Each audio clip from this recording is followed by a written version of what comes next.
Hello everyone and welcome back to another episode of Experience Kills. This is our very special Game of the Year 2019 edition being recorded on New Year's Day 2020. And I think it couldn't be a more perfect time, could there, Richard, to do this? No, I don't know what that says about us. I mean, are we dedicated or are we just absolute losers that went to bed early last night? Because I know I did. I was up for midnight, you? and I gave it a nod of appreciation, and then idiots around me decided to let off loads of fireworks, and that just pissed me off more than anything. It's like, it's fucking midnight, guys. What are you doing? What a way to start the new year, just hating your neighbours. Yeah, that's it. Nothing says the feeling in the United Kingdom more than hating your neighbours. That sums it up nicely, doesn't it? But yeah, we aren't here to talk about that. We're here to look back at the year of gaming 2019 and look back a little bit right now at the year of Experience Kills. I just want to say thank you very much to all of our subscribers. We've had some really impressive growth over the last year since we rebranded to Experience Kills and changed up our format, changed up the way in which we were giving you guys videos and podcasts and stuff, and it seems to have gone down really well. It's more popular than ever, and it's just really nice to see people enjoying it and leaving comments on videos and subscribing to the channel, and that just means the world to us. We don't do this for any kind of monetary gain. We do it just because we love video games, and we like talking about them and talking to you guys about them and you know, sharing that enjoyment, and that's what Game of the Year is all about, really, isn't it, Rich? I think so. It's it feels like it's been kind of a slim year for games. I've heard other people talking about that as well, that 2019's not been great for games. But actually, we've got quite a big list of stuff to talk through today. Some of it will be expected. Others some sort of fringe things that even you aren't sure why is on the list, I think. Some of it's like, you look at that and you go, well, that can't be a Game of the Year. But at the same time, damn, didn't we play a lot of that game? So we need to acknowledge some of it, yeah. It's an interesting list, and I'm looking forward to getting into it. Richard, is there anything you wanted to say in general about the year or about Experience Kills or anything? Yeah. Well, only to echo what you said, to thank everyone that does listen to this. I mean, I don't often think about it. That's weird, isn't it? I don't think about who's listening too often because I kind of think we just do this because we like doing it. So yeah, it's great that people do listen though. So that does mean a lot if you have stuck with us, or if you're a new listener, I hope you stick around. Yeah, that is very true. We do this just because of the love we have for gaming. It's like my primary hobby. And it's, you know, we probably had chances to monetize and to make money out of this sort of stuff along the road, but I think that would take some of the love away. You know, it becomes too much like a business concern at that point, and that's not really why I do it anyway. Yeah, well, that's fine. So I'm going to set up my own Just Giving page, guys. So okay, yeah, I'll take the cash. Ben doesn't want it. Fair enough. No, yeah, if you want to be mercenary about it, Richard, I understand perfectly. I see where you're coming from. So I think we'll get straight into this because we've got lots of games. We've got a new format that we're about to explain. So yeah, let's just get right into Game of the Year 2019. Let's do it.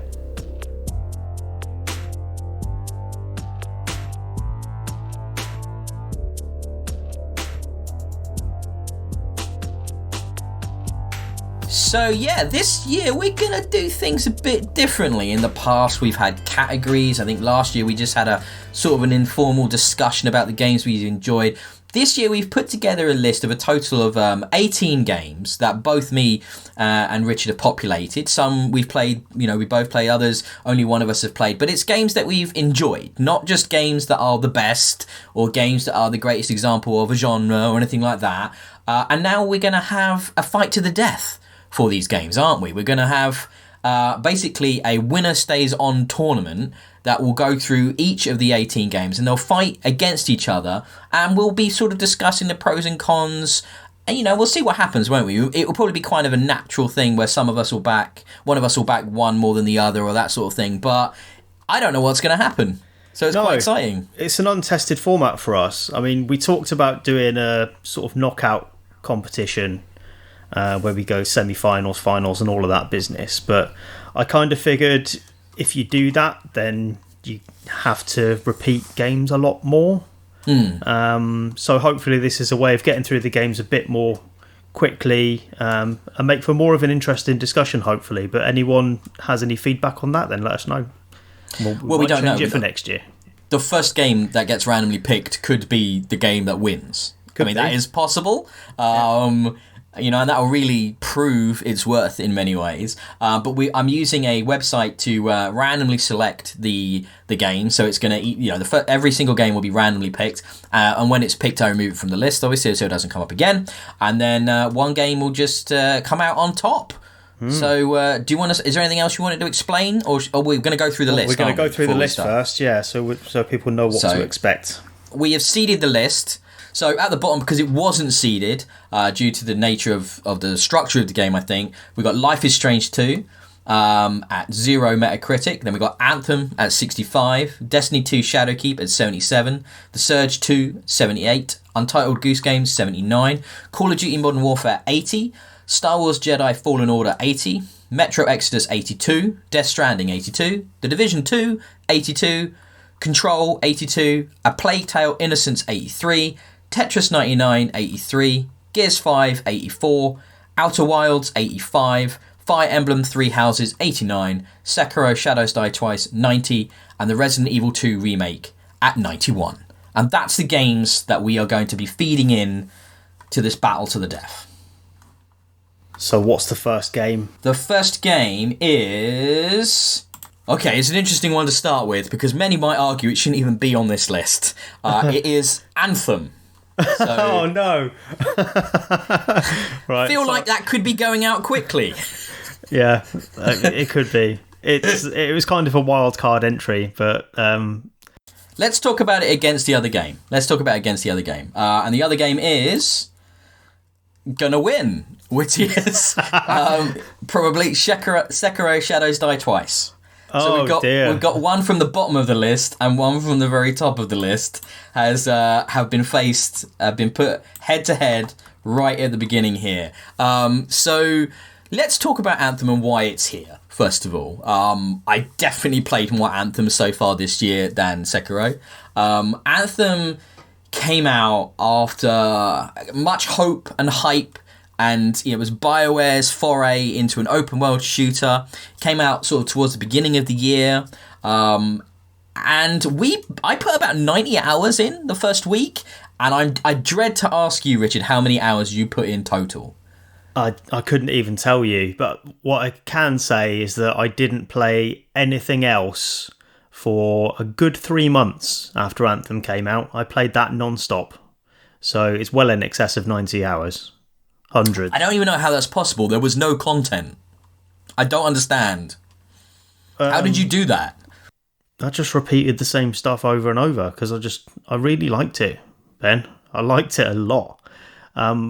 People rag on it a lot, and I suppose for good reason, because there wasn't enough content.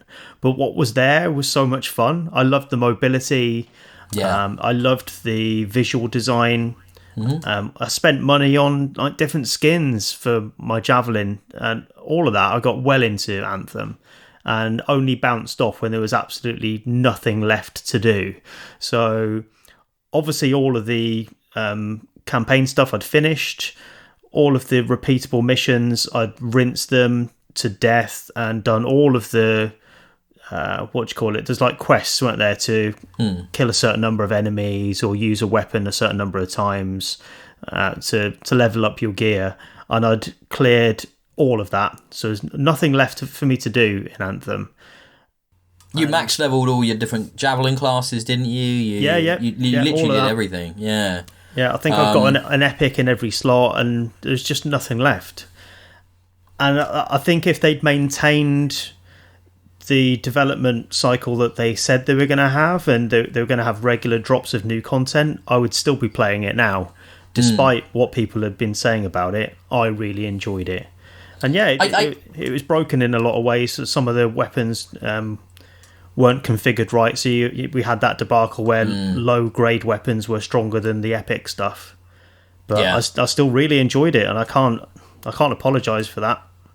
I think it's really unfortunate what happened to Anthem, because this was a developer's attempt into a genre that is actually very difficult to do, because you've only got to look at the struggles of Bungie with Destiny and Ubisoft with The Division, their original iterations, and how long it took them and how many resources it required for them to build those games up to a place where, the player base was happy and was, genuinely in a good place. It took them basically until their sequels to be able to achieve that. Years of development and iteration and testing and huge amounts of money. And Anthem came out and it had this fantastic world, this awesome mobility like you talked about. It felt great to play. It just didn't have the level of support that we now expect from this genre of game. Because in a way it came out too late. If it had come out around the times of the original Destiny and the original Division, players would have been much more forgiving. But it was EA. It was BioWare coming off the back of a really poor Mass Effect. They were set up to fail. And to a degree, I think people expected them and wanted them to fail. And that's unfortunate. They had no goodwill and they were fighting an uphill battle from the very first moment. So I think it's a shame. I think the rumours, and I will say this is a rumour, that potentially there is an Anthem 2.0 being worked on, that this game is going to get a full re-release, a complete rebuild from the ground up, and that EA haven't dropped it entirely. I think if that's true, that's really exciting, and I'll be really keen to come back and see what they do with it. But for me, after that first week, I just didn't feel like there was anything left in that game for me to really come back to. And I was waiting excitedly to see what content was going to come. And then it never really did. We had a few bits. They did a Cataclysm event. They did a Halloween event. But by then, everything was so... nobody was playing it. The attitude towards it was very negative. And they'd spent so much time trying to fight the fires, the technical problems they'd had, the bugs, the balancing issues, They just lost their way. Their roadmap had been thrown out the window. So I'm curious to see what happens in 2020 with Anthem.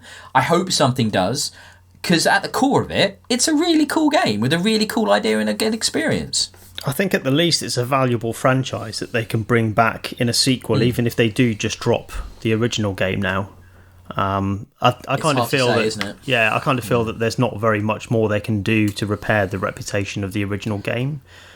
Because every content drop has felt like a sort of almost an apology rather than an exciting new bit of content to play. It's like, well, we know what we've let you down, but here's something, and it's never been exciting enough for me to go back. Even me, as someone who was so into it, more than anyone that I know, if I can drop off that hard, admittedly after a while, then what hope has the game got, really?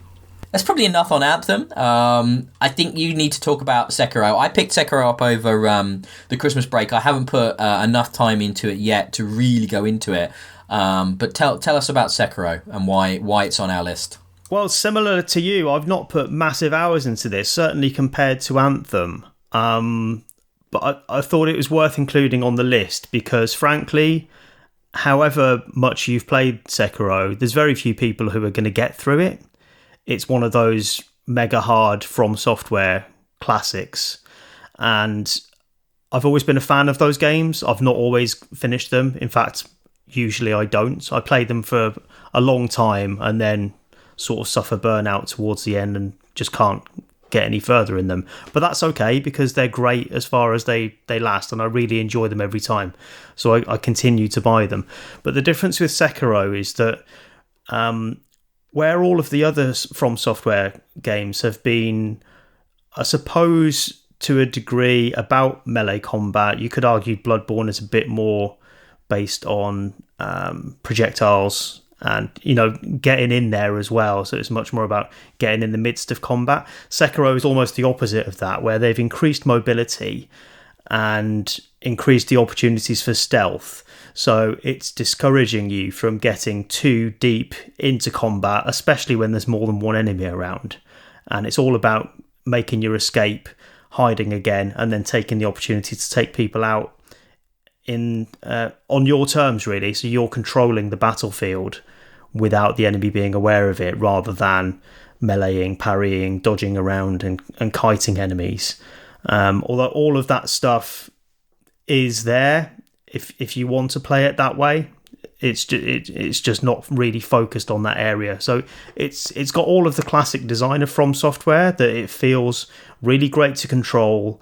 The environments are really well designed, and designed in such a way that it adds that verticality now. So you've got the hook shot that you can latch onto trees or walls, and as I say, just escape at a moment's notice if you feel that you're getting overwhelmed. And it offers a unique sort of spin on the classic From Software style. And even though I'm not deeply into it yet, it feels like it's going to be a great one. And certainly other people are talking in similar terms that this is a really great example of what From Software can do, and it's difficult for other people to match. So I came to Sekiro off the back of completing Star Wars Jedi Fallen Order and playing a bunch of the Surge 2. Now, famously, I'm not a big Souls-like fan, but I've recently started to get more and more into this style of game, and I think Jedi Fallen Order especially, which we'll talk much more about shortly, I'm sure, really brought me into that genre. I know it's in a cut down, more approachable way, but there are some similarities with how the combat feels in Sekiro. And one of the things I love about Sekiro is how tight that melee combat is, how it encourages you to be aggressive, to use counters, to use not so much just like blocking and holding back like you would in a Dark Souls game, but like really getting in there and being aggressive is a style of combat I do enjoy. I also like the main change I noticed with Sekiro was From Software moving away from the anonymous protagonist that the player has created, and giving you a named protagonist with character and dialogue. And, you know, more of a conventional storytelling mechanic rather than just like in Dark Souls where, you know, you're picking up the lore, it's being drip fed to you through items and descriptions. There's a proper story here in Sekiro. And to me, as an old school gamer, I definitely appreciate that. I also find the setting way more palatable than anything in Dark Souls. Never got on with that kind of dark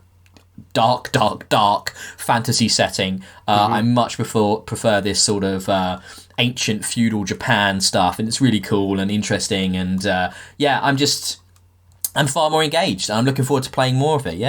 That's a good point, that. I mean, I forget how much of a turn-off that fantasy setting was for me before I'd played any of them, because I remember playing Demon Souls was the first one, and a friend of mine was trying to convince me how great it was and that I should buy it. I was like, well, it's a fantasy RPG, why would I want to play that? And looking at it, there was nothing appealing about it whatsoever. But getting under it and, you know, feeling those systems, that, you know, they're consistently great, these games. But having that setting in Sekiro that is immediately appealing, I'm hoping that's brought more people into this style of game that otherwise would have been turned off. So I don't know if there's much more we can talk to Sekiro, because both of us are fairly early on. This is an interesting fight to start here, because I mean, you can come at it from the critical side. Sekiro is clearly the more accomplished game, right? Clearly, in pretty much every way. But you put 3 months of game time into Anthem, so yeah, I mean, it's not as difficult a choice as you might expect, because while I really enjoyed Anthem, I can see that it has major flaws. And for all that I enjoyed the mobility of it, the gunplay wasn't always fantastic. I think BioWare themselves admitted to challenges in designing different weapons. It's not part of their skill set typically. Certainly when you compare it to something like Destiny and the variety of guns and the reward that they offer, it felt fine, but there was nothing very unique about the weaponry in Anthem, and I think that really set it back, really. Yeah, because that's your drops, that's your rewards, isn't it? And if your rewards aren't interesting, the game. Yeah, if you're not finding, you know, getting a new gun exciting, then what's the point? Yeah. But you can make parallels to Sekiro with you've got sort of not robotic. What's his arm called? Mechanical. Yeah, like a mechanical arm. that you can attach different fitments to that have different applications depending on who you're fighting. So there's a fitting that shoots out shurikens. There's like an axe attachment. There's one for fire. And you can change the function of this arm to adapt to different enemy types. And that feels useful in a way that the weaponry in Anthem perhaps didn't. And, Anthem was, as you say, designed around getting those new weapons because they are presumably intended to be valuable. It just never really felt like that. So I think for that reason alone, Sekiro wins out on its mobility, which was Anthem's main selling point for me, but also the weapon design and how that's utilised a lot across a good variety of enemies in unique locations as well. I think Sekiro is a clear winner. I'm not going to fight you on that. I think that all makes perfect sense, and I think if we chose anything else, we'd have all of our subscribers leave us. I think so. I think everyone would be tuning out right now. Yeah, exactly. I think Sekiro wins round one. Well done, Sekiro. You are now the winner to stay on. The next one is number 15, The Surge 2, which is an interesting one because it's two of the same genre. Yeah. I don't know if we need to go into The Surge 2 too much because it's very much a sequel to The Surge. It's basically builds and expands upon pretty much everything that was established in that first game. I really enjoyed it. You reviewed it. You really enjoyed it. Is there anything you just want to draw attention to about it, in a microcosm here against Sekiro? Because if you want a full breakdown, we have a video on this. So please, by all means, go and look back at our review of The Surge 2. But yeah, is there anything you just wanted to highlight, Rich? I'm finding this trickier because I did put quite a bit of time into Surge 2. I'm certainly much further into it than I was Sekiro. And I say that the only reason I didn't finish it is because I've hit a point where once I proceed, I can't go back. And that really stuck in my throat, the thought that I can't continue to explore the areas that I've enjoyed so far. And maybe I won't get the most out of it. I mean, I might be worrying for nothing. Maybe I go past this next point and then I can explore the rest of the game again. But yeah, I think that tells you something about how much I've enjoyed the world of Surge 2, that I really just couldn't put it down. I don't want to go past that final page. It's tricky. So I have really enjoyed it, and I think the world building in it is great. I said about the Surge franchise when the first one came out, this is just like the atmosphere of the Dead Space games, but in a sort of From Software style game design, and that just fits really well. What we just talked about in terms of the appeal of high fantasy games, sci-fi is definitely more digestible, I think, and it has more appeal to me personally. Same. So to see the Surge and the Surge 2 take what's good in From Software and apply it to a world that is of interest to me, I think that's been really well done. I'm just not sure. In fact, I am sure the mechanics of it just don't match what Sekiro does because it feels so smooth.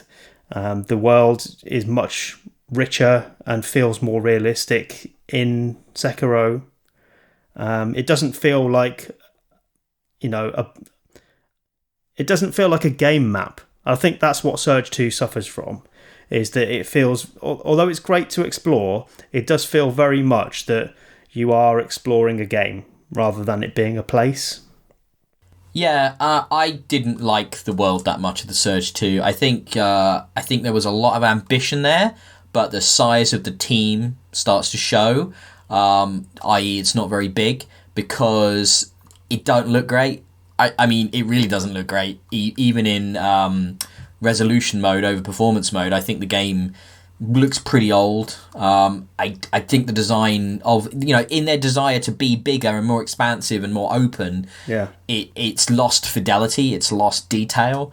And I think Sekiro is just miles ahead of it in that regard. I think it's interesting because both, if you're just looking at file sizes, Sekiro and The Surge 2 are both small by today's standards. They're both under 20 gigs in download, which tells you a lot about textures and, you know, size of the world and things like that.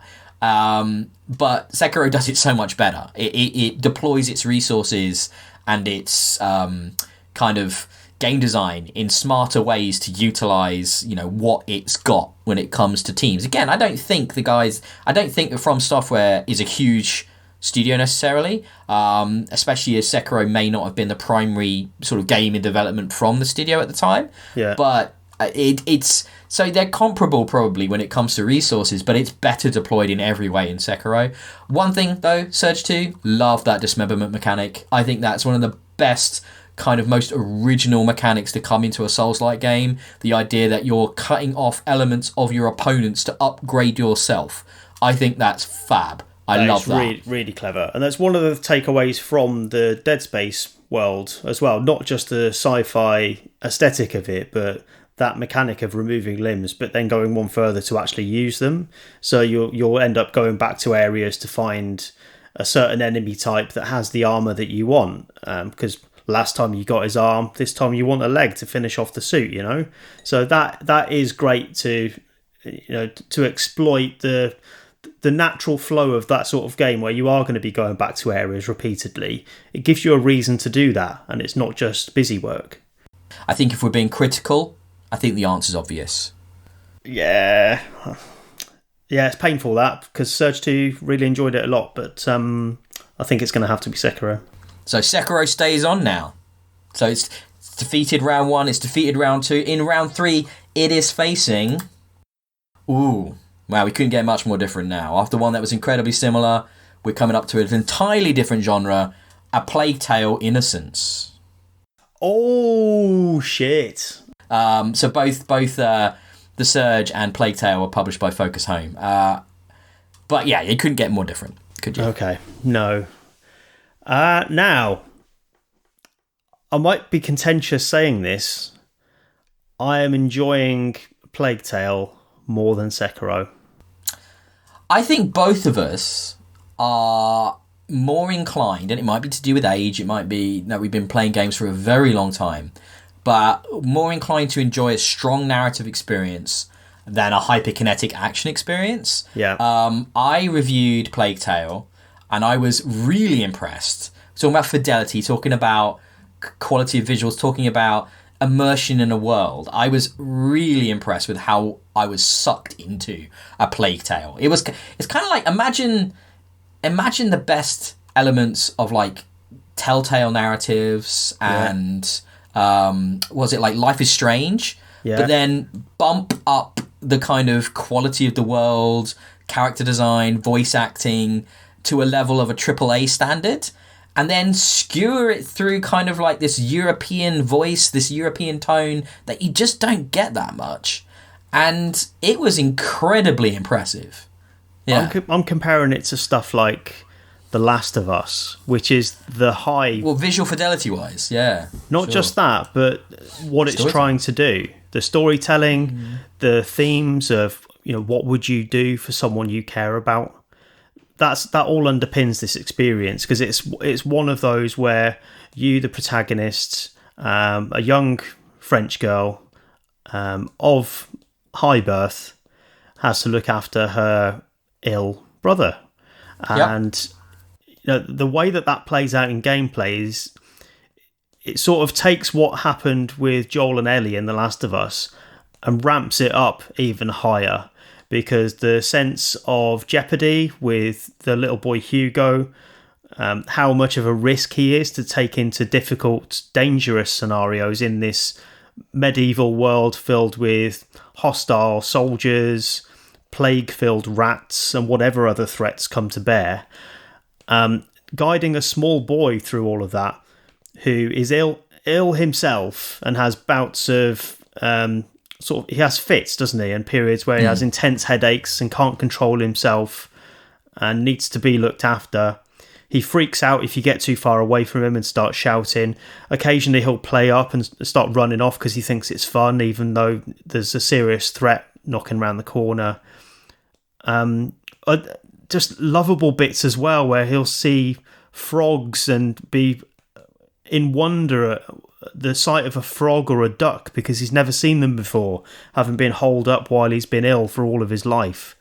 And as he's creeping through a farm, hiding from soldiers, he tells the pigs to be quiet just in case they get hurt. And he's such an adorable boy.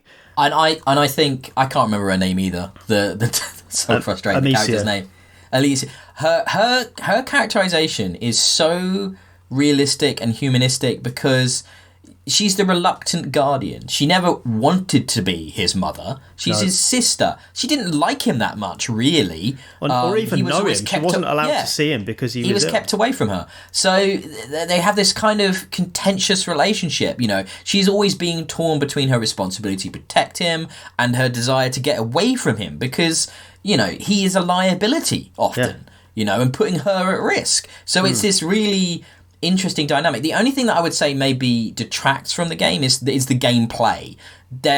It's quite light, especially early on. Yeah. Some combat mechanics do become introduced, but in a way, it kind of boils down to like a protracted escort mission, and they're not always the most fun. But I don't think it's trying to be fun in that regard, is it? It's trying to, at its core, it's a story, yeah. And that's funny because I was going to argue it is quite light on gameplay sometimes.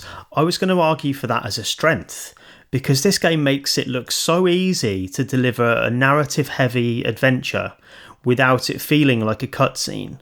It's just phenomenal work, and it reaches up to that high bar of The Last of Us, and maybe even surpasses it in how easy it makes that look. Because, you know, with Naughty Dog, you can kind of say, well, obviously they've got the investment behind it. They must have spent a fortune getting that right. I don't think that's the case here, but it absolutely hits that high mark of just delivering a really well-told story, really well voice-acted, with characters. I love these characters so much. I think they're fantastic.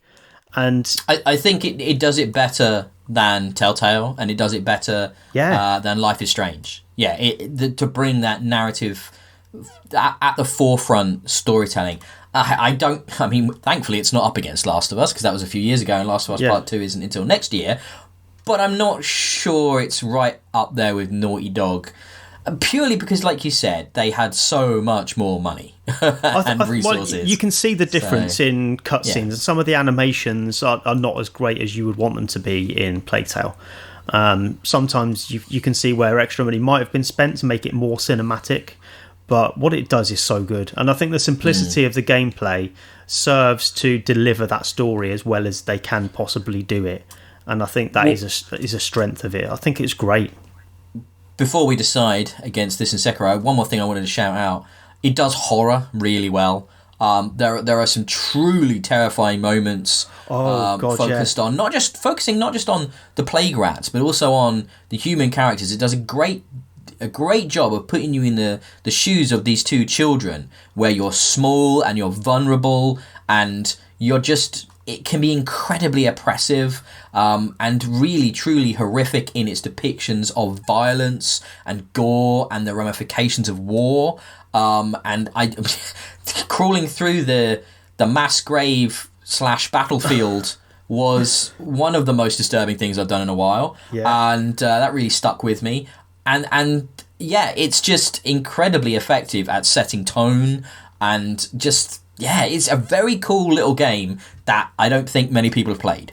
No, honestly. I think it needs a spotlight on it because it's been in the sale a couple of times. I'm hoping more people will have paid attention, but people really need to play it. It's so great.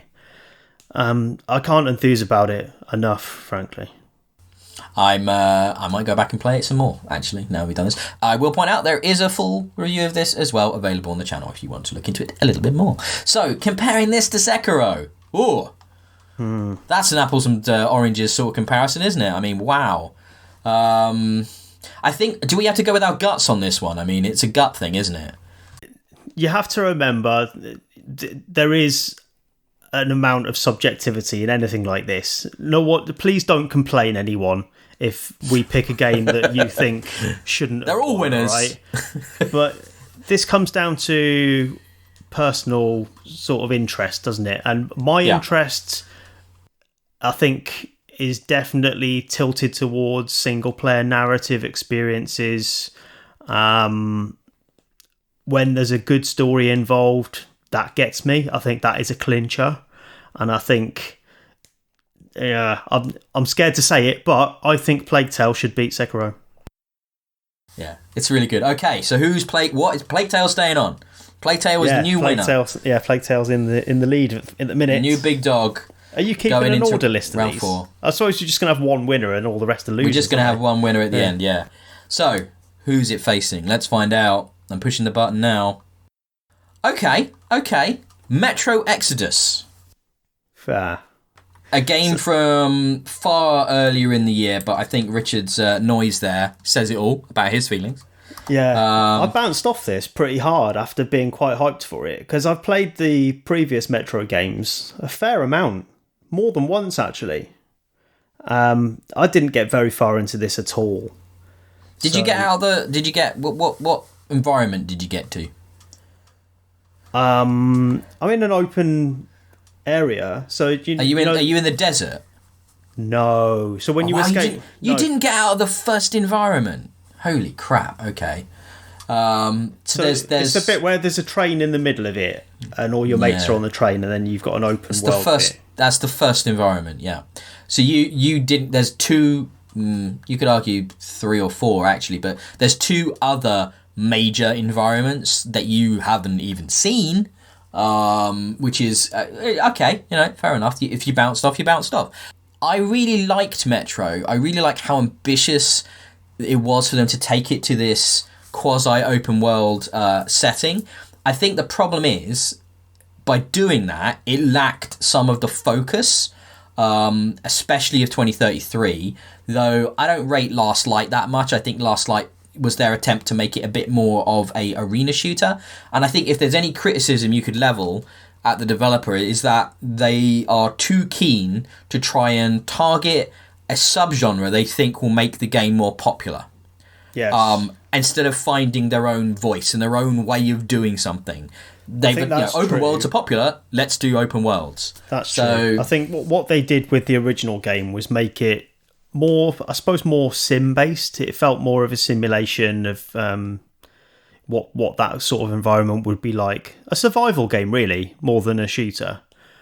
And there's still elements of that in Exodus, but it's shaved down a lot. It's not a hard survival game. You always find a lot of parts so that you can quite easily, and you can play it on like difficulty settings, higher difficulty settings, to make it more realistic and more simulation. You can do that.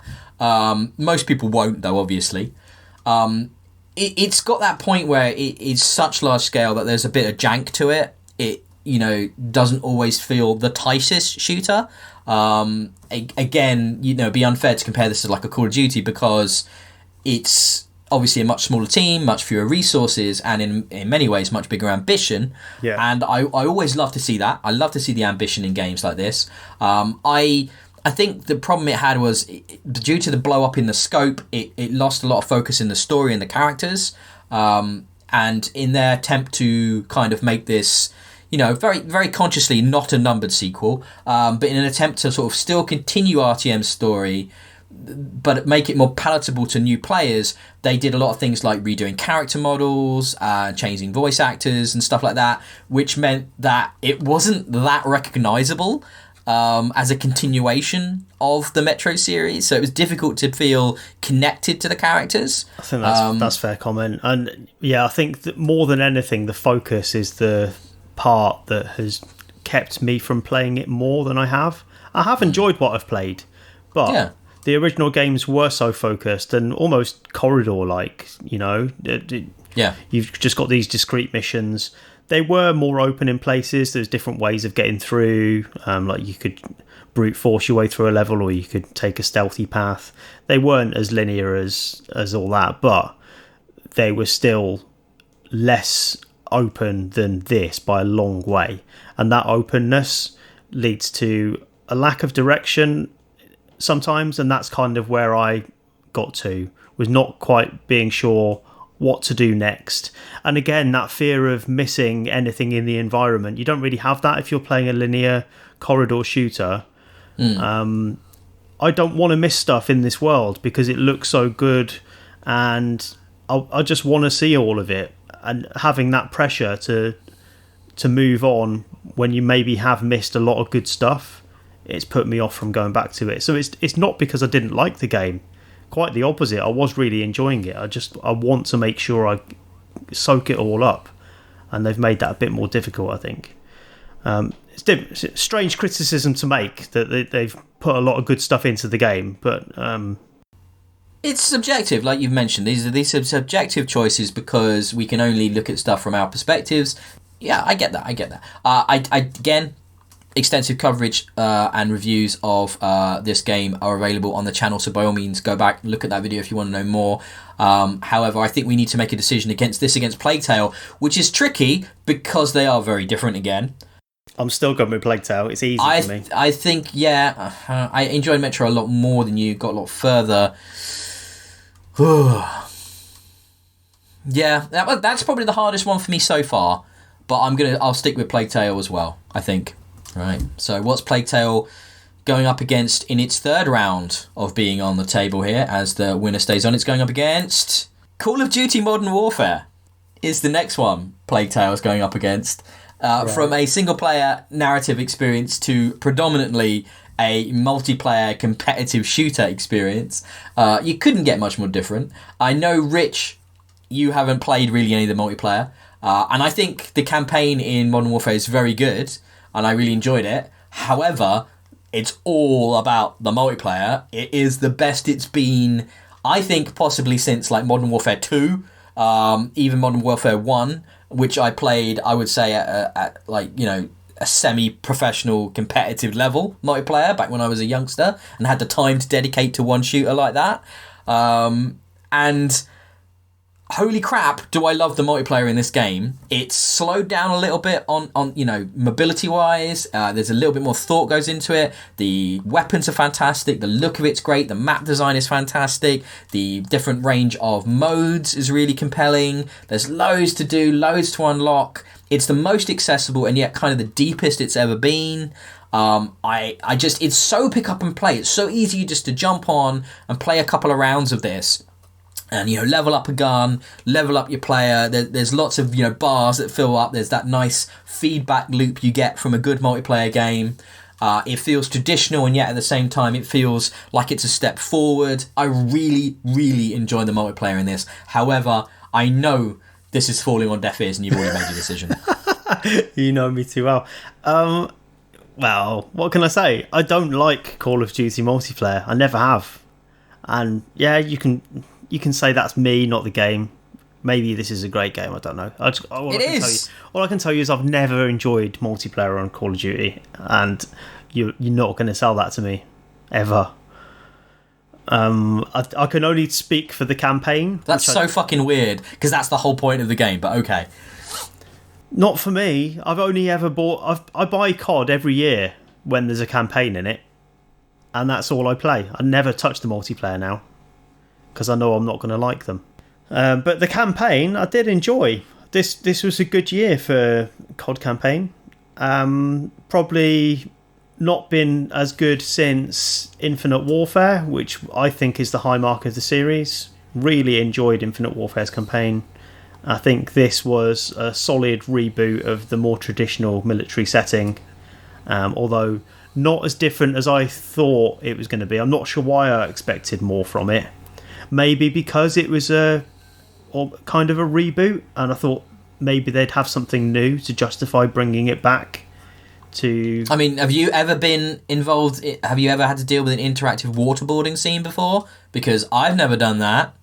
No, but that fits within... that does kind of fit within the scope of what we know of Call of Duty campaigns, doesn't it? It's one of those, I suppose, controversial... anti-humanitarian moments, similar to the airport scene that we saw. Was it Modern Warfare 2? No Russian. Yeah. Yes. Yeah. So there's a bunch of story points in this that are thematically troubling, and while I enjoyed playing the game and being challenged in that way, I think one of the early levels, actually, the Piccadilly level, was really good for that. And really, that was intensely uncomfortable. For some British people like us. Yeah, so if you're looking for that from your game, and why wouldn't you be? This isn't really just about shooting dudes for fun on screen, is it? This is supposed to put you in these situations to make you think about them, I guess. I would hope. Yeah, I think it's one of the sort of the smartest written in that regard. Yeah, it's the maturest I think that they've done. While Infinite Warfare was fun and silly sci-fi, this is a very grounded, realistic take on the modern vagaries and the grey areas of conflict. Just because they're from the Middle East, they're not bad guys. It's that they have moved forward with the storytelling here, and I think that's really interesting, and I think that's really compelling. And I think what you touch on there about how it portrays Middle Eastern protagonists in this game is really interesting. Not just because it says, look, they're not bad guys. Some of them are bad guys, and some of them aren't. You can't just view people from one area of the world as homogenous. There are differences even within families, as we should know in Britain. How many relatives have you fallen out with over the past 3 years for political reasons? So I think it was smart in doing that. It's very mature in doing that. I still feel that Call of Duty has a character problem. I don't really care about any characters in the game, even though the writing behind them might be okay compared to what's gone before. I don't like any of them. So for me, being focused on the campaign as it is, I think Plague Tale is the more successful. This is really hard for me because it's even more apples and oranges. It's comparing a incredibly accomplished multiplayer shooter against a very well constructed, surprising single player narrative video game. That's really, really hard. Okay. I've compromised twice for you now, Richard. So I might expect something in return later on. I'm just saying. Okay. I can't imagine me letting Plague Tale go at this point. We'll see what comes up. But yeah. There's one game I'm not going to give up on. I know that much. Or maybe a couple on this list. Right. So okay. Plague Tale staying on for another round. It's impressive. Yes. It's now ahead of Sekiro, I believe. It might have already been ahead of Sekiro because I wasn't counting. So let's find out who Plague Tale is up against next. Oh, our number 1 seed, Resident Evil 2, the remake. Ooh, that's tricky. Yeah, so I know you played this extensively and did you beat each storyline, both stories? I can't remember if you said I only did just the one. Leon, okay. This is a hell of an accomplishment because of what it is. Because it's this from the ground up remake of I don't know, was Resident Evil 2 considered a classic? I never really played Resident Evil 2 before this. I think 2 was the pinnacle of the original trilogy. Okay. But what they've done with this is it's beautiful. The fidelity is really impressive. They've redone all the camera's perspective. They've changed the models, the world, the voice acting, the sound design. Everything has been redone. This isn't just a remaster. This is a complete remake. And it is incredibly well done and accomplished. And they're doing it again with 3, which is coming out in just a few months' time, which I'm sure people are very excited for. I can totally see why people love this. However, I do not have the nostalgic love of the Biohazard franchise that some people do. So I like them, but I don't love them, Yeah. Oh, this is difficult. I really liked Resident Evil 2. Not enough to finish it with both characters, obviously, but I think that's just because new stuff came along to play. It's not that I didn't want to. I probably will go back and finish this again because the playthrough I did with Leon, I did really enjoy it, even though you would think, wouldn't you, that having finished this before on PlayStation 1 when it came out, and I remember getting this at launch, I was at a midnight launch for this, and I'd finished the game by I think 8 a.m. in the morning on the day of release. Wow. So I really, really liked it. So you can see firsthand the improvements and the changes that they've made with the remake. I can see, yeah. What I was going to say, you would think that having played through that original game and sort of knowing it quite well, even though it's a while ago, you'd think playing through this remake that features many of the same, well, most of the same story beats, some of the same puzzles. Obviously, the locations are very similar in structure and what you have to do in them. You'd think I would be bored of it and it would just be routine going through it. Not in the slightest. I've really enjoyed all of my time going through this. There's enough different there that it surprises you. How it looks now is obviously way better than it did on PlayStation 1, and it just feels like a new game. I can't think of any other remake where it's felt so significantly upgraded from what we had before, where they've used the original game as a reference point rather than a template. Is the difference, isn't it? So you can see what in other remakes they've started with what the old game was and just wallpapered it almost. This is completely fresh, and it's almost like when you see a rebooted movie, it might not have anything to do in common with the original movie. It's all entirely new, and it's got the director's new ideas.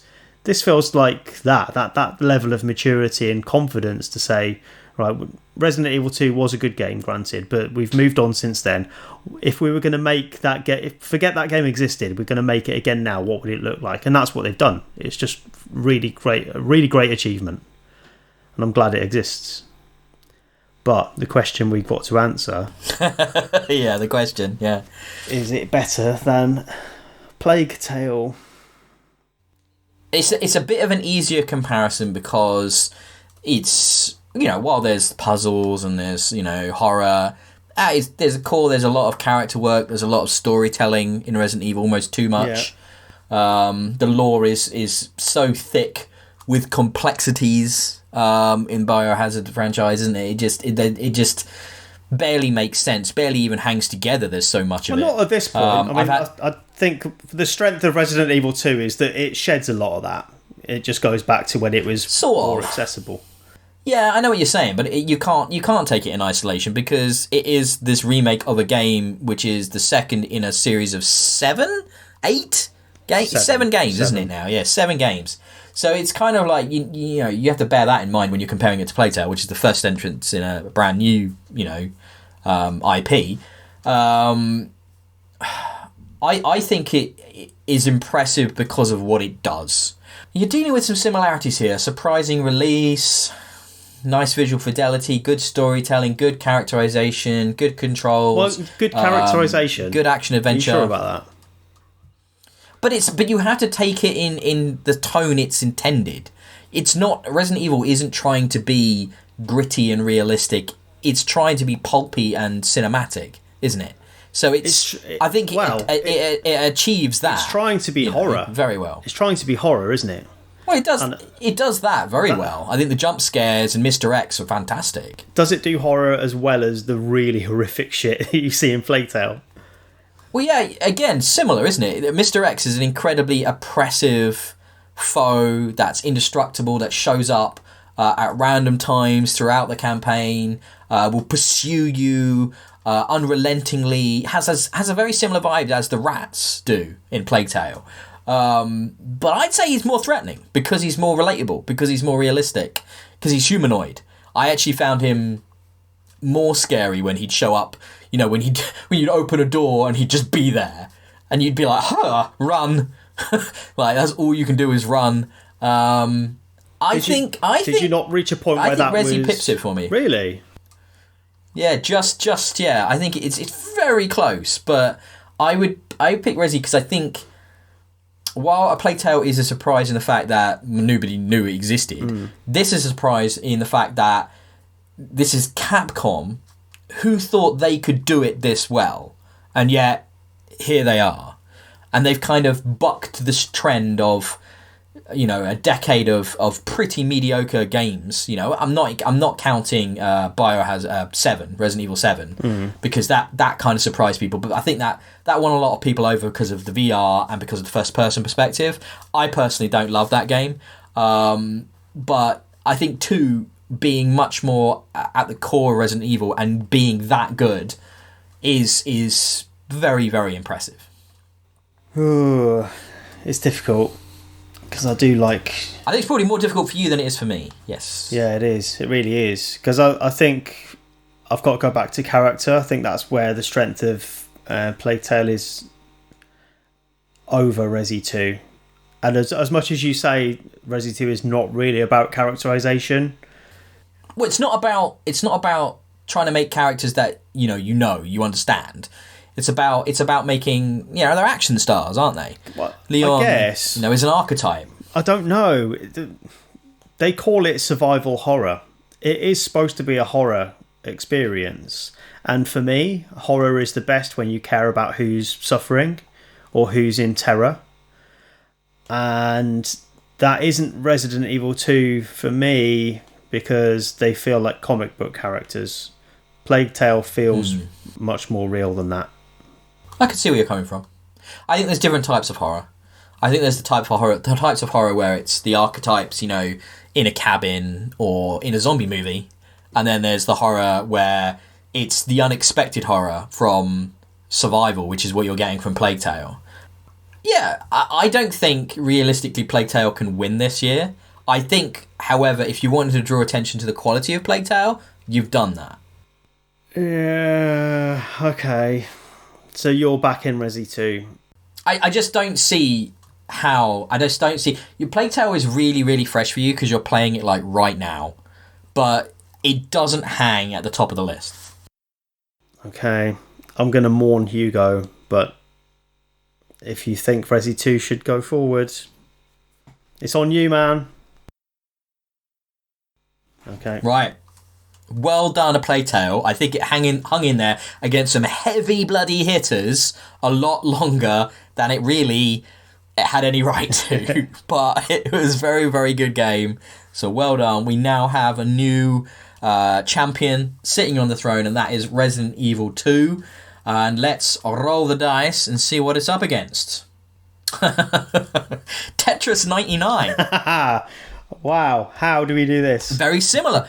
Very different games, but very similar releases. Well, again, who expected Tetris 99? Who thought when you heard Battle Royale Tetris, did you think that could work? Like, no, nobody thought that could work. And who thought that a remake of Tetris could add so much? Similar to a remake of Resi 2. There are parallels. Yeah, lots of parallels. I mean, it's not even a remake of Tetris, mate. It's just Tetris. I mean, you're just playing Tetris with a few kind of competitive elements to it. It's just Tetris, really. I mean, and Tetris will always be probably the greatest puzzle game ever created. And I never get tired of playing it. It's just this perennial, like last year in Game of the Year, we had Tetris Effect. Yeah. Which I think rolled with us pretty far into the discussions as well. Mm-hmm. So, and was a very strong contender for Game of the Year and things like that. But Tetris 99 is just as strong because at the core of it, it's still Tetris. And Tetris is great. Yeah, I think a lot of Tetris releases have bounced off me. They've kind of broken it with funny little mechanics that they've added or tinkered with that have made it not feel quite right.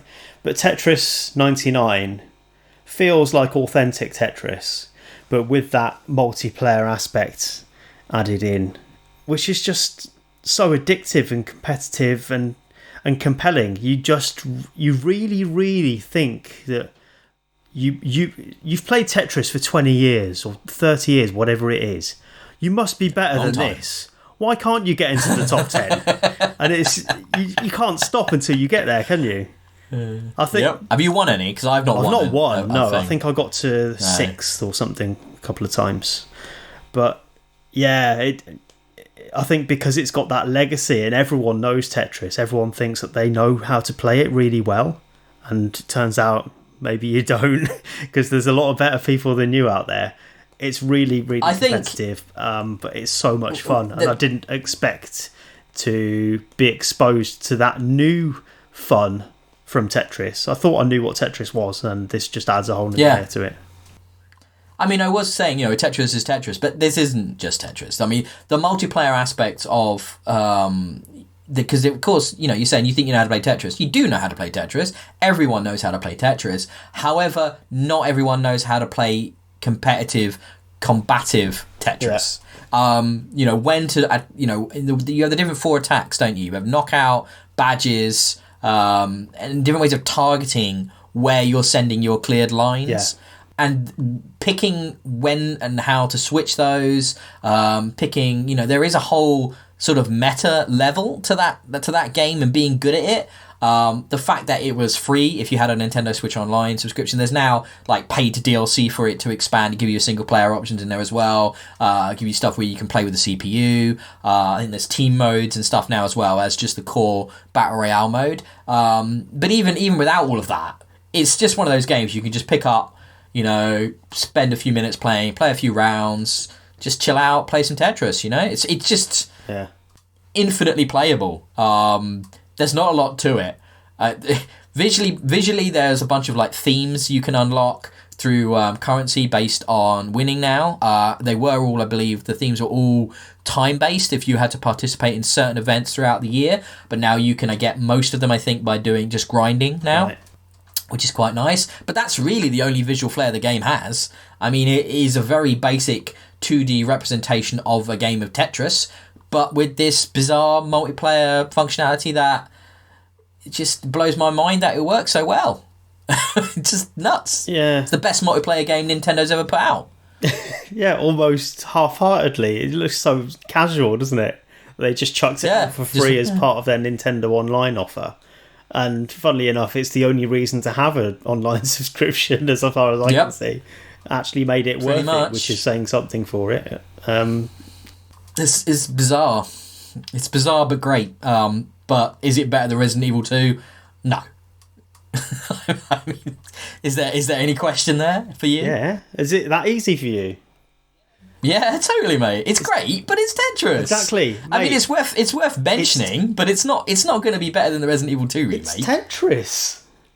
There's nothing to it. It's Tetris. I mean, but it is Tetris. But I will say, you look at last year's Tetris Effect, and that's that kind of synesthesia, that combination of music, the VR, and Tetris, put you in like a trance state that was just incredible. You don't get that same high from Tetris 99. This enjoyment comes from that nail-biting tension of playing against all those other people, as your 4 lines from the top, trying to get a Tetris to clear, to try and stay in the match. There is an excitement to that, but I don't think it's as evolved or as sort of interesting as what we had last year with Effect. Okay, no, I don't think it's as close as you were implying. Tetris 99 is fantastic. Resident Evil 2 probably is better. Given our personal proclivities that we like adventure games, stuff like that, don't we? So yes, I think just for us, Resident Evil 2 probably pips it. Okay. So that was relatively easy compared to the previous one. We're now going to do one more before we take a break, as we're at the halfway mark. So let's see what Resident Evil is up against for its second go, or its third go, I guess, at the fighting table. Okay. This is a lot of people's game of the year. So Outer Wilds. Ooh, mate, this is going to be a tough one, I think. I have an inkling immediately. Where my thoughts go on this one. Outer Wilds is an interesting beast. So it's, how would you describe it? Would you call it a roguelike? No. Right, so even though it's run-based and permadeath, you wouldn't call it a roguelike? No, because it's got a... What would you call it There's then? no randomisation there, is there? No, but that doesn't have to be the case for a roguelike. But what would you call it? How would you sum up Outer Wilds? It's kind of... So it's a run-based puzzle game? What would you... I suppose I would adventure liken game? it to... Action? I don't... Physics-based puzzler? I mean...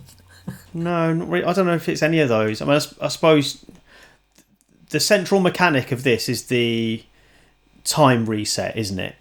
The idea that you start on this planet, you've got a finite amount of time before the sun explodes, and... Spoiler. But okay. Right. Is it? It happens after 20 minutes. Yeah, definitely. Didn't know that when I first played the game. Okay. Well, it doesn't take you very long, but I don't think that is a spoiler. That is a central. You have to be really careful there. I'll let that one go. But this game is so experiential. It's like I said, you can't put it in a pigeonhole. It doesn't really have a genre. It's completely unique, I think, personally. I've never played anything like this. It's just bizarre and wonderful. I was going to say Majora's Mask. It's better than that. I don't like Zelda, though. No, but I mean, in terms of what it's trying to do, you have a certain number of things that you need to do. You have a limited amount of time in which to do them. That's why I don't think the sun thing is a spoiler. It's central to the whole mechanic of the game. The whole point of it is that you haven't got very long to work out what progress you need to make before you've got to start all over again. So once the sun does explode, you then respawn back where you started from, knowing what you've learned in that intervening time and being able to put that to more efficient use in this life.